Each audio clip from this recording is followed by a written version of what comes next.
Bem-vindos à nossa exploração de hoje. Vamos mergulhar em O Homem Mais Rico da Babilônia, um clássico, né? Com certeza. Usa parábolas lá da antiga Babilônia para ensinar uns segredos financeiros que, olha, são super atuais. Incrivelmente atuais. A nossa missão aqui é extrair essa sabedoria do livro sobre como construir e manter riqueza. Exato. E fiquem ligados porque no finalzinho a gente vai trazer umas dicas práticas. Como aplicar isso hoje, no nosso dia a dia. Perfeito.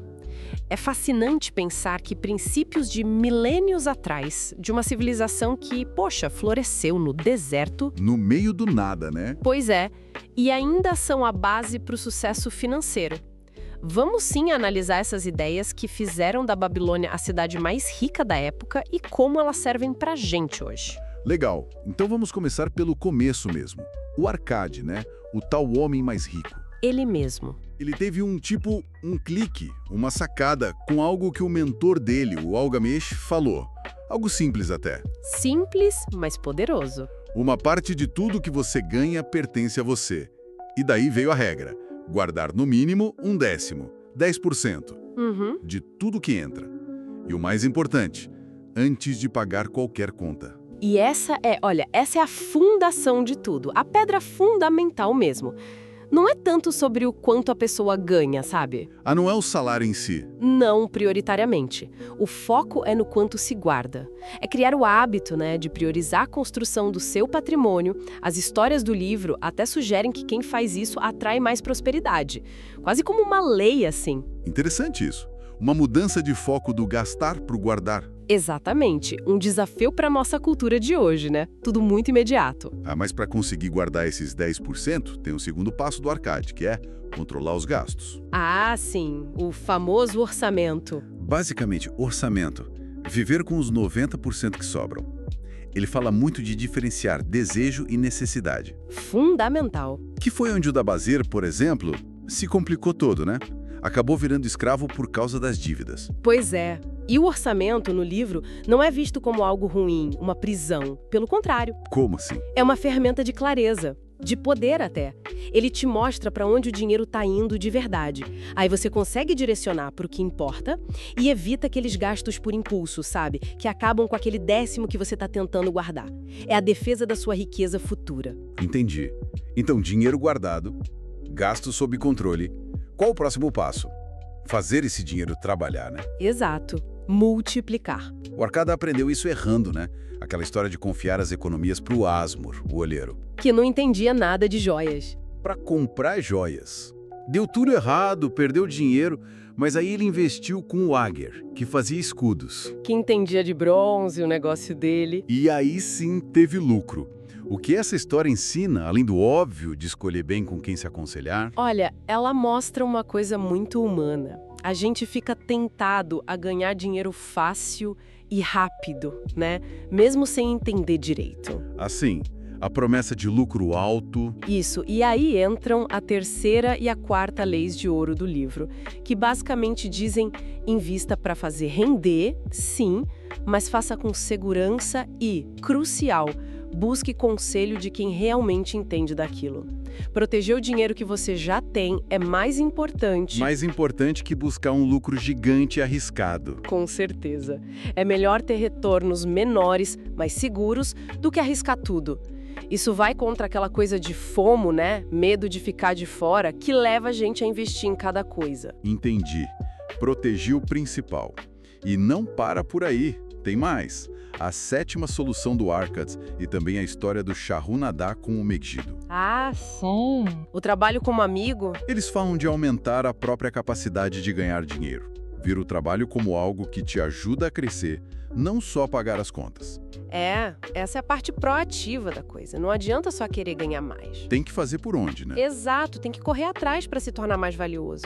Aprender mais, desenvolver habilidades. Quanto mais você sabe, mais você pode ganhar. E isso, claro, alimenta o ciclo todo. Mais dinheiro entrando, mais para poupar, mais para investir. E para fechar os ensinamentos, talvez o mais importante, nada disso funciona sem determinação e ação. Fundamental. A história do Dabasir é muito forte nisso. processo. Impressionante a virada de chave dele, né? De se ver como alma de escravo para alma de homem livre. Totalmente. E essa mudança de mentalidade deu força para ele fugir, voltar para a Babilônia e, mais importante, criar um plano para pagar as dívidas. Aquele plano dos 3 décimos, né? Isso. Guardar 1 décimo, viver com 7 décimos e usar 2 décimos para pagar os credores, sistematicamente. Isso mostra como é vital encarar os problemas de frente, as dívidas como inimigas mesmo que precisam ser vencidas, e agir sem procrastinar.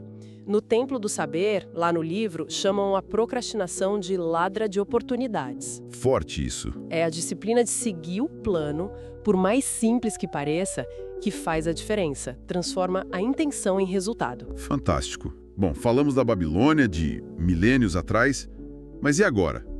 Como a gente traz essa sabedoria toda para, sei lá, 2025?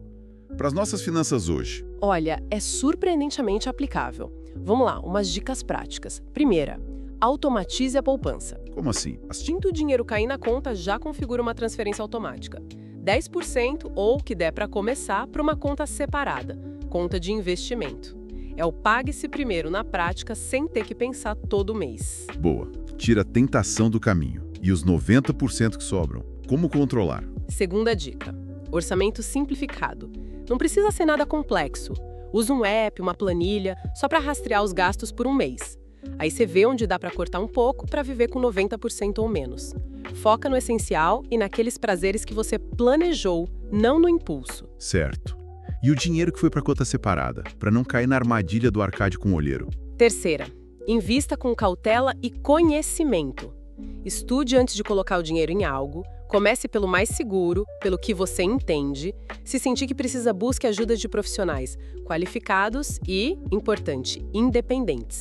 Lembra do oleiro, né? Ele não entendia de joias. Certo, estudar e buscar ajuda qualificada. E o quarto ponto, sobre ganhar mais. Quarto, invista em você. Isso é crucial.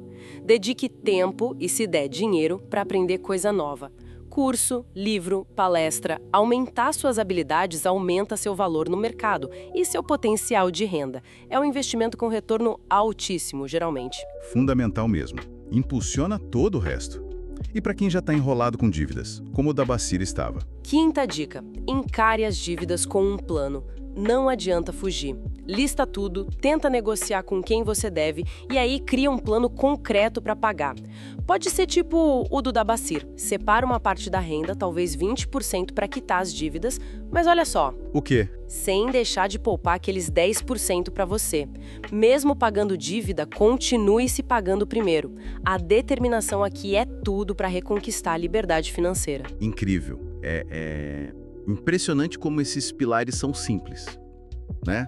Guardar, controlar, multiplicar com cuidado, crescer e ter disciplina. São diretos. E continuam sendo a base de tudo para ter uma vida financeira saudável. Parece fácil na teoria, mas exige disciplina, né? Muita disciplina. E talvez, sabe, a reflexão final seja essa. O mundo financeiro hoje parece tão complexo. Cheio de novidade, produto complicado. Exato, estratégia mirabolante. Será que, no fundo, a maior vantagem não é justamente ter a disciplina para aplicar consistentemente esses princípios? Princípios simples, testados pelo tempo, comprovados? Fica aí a provocação para a gente pensar.